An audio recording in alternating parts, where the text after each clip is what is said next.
went down. So you may or may not know the Nation of Islam produced a book a bunch of decades ago called The Secret Relationship Between Blacks and Jews.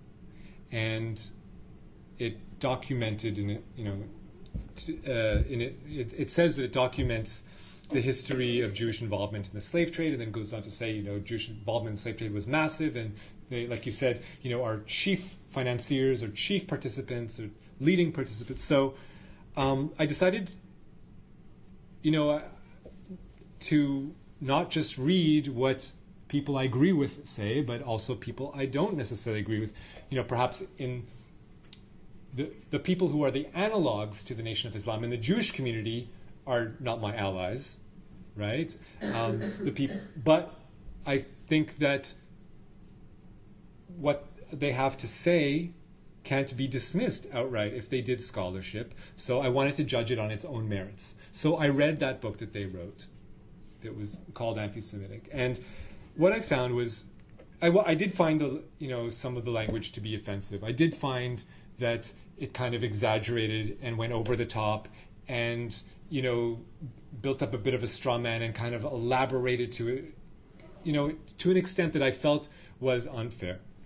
But having said that, I felt that they also documented facts that are unassailable, and they sourced it impeccably, realizing that because of their hard right politics, that they would be attacked and their credibility would be called into question. So they footnoted it, to the nth degree, and left tracks so that they could be followed up on and verified.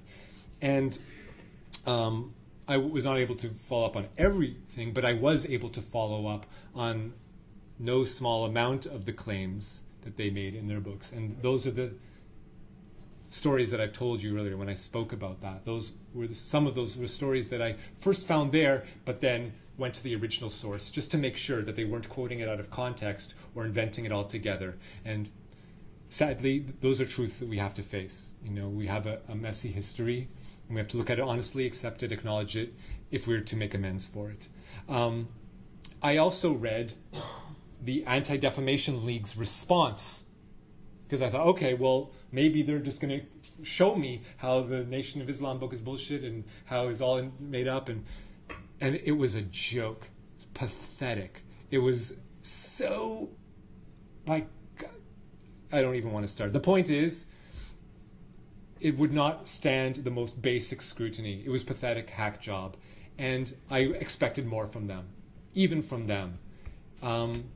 They just completely dismissed the book outright without relating to the vast, vast majority of its claims. So, in summary, I felt it was a bit unfair and that it was a bit demonizing, but, as I said, my conclusion, from my perspective, that Jewish folks did participate in slave trade to the same extent, approximately same extent, as non-Jewish white folks.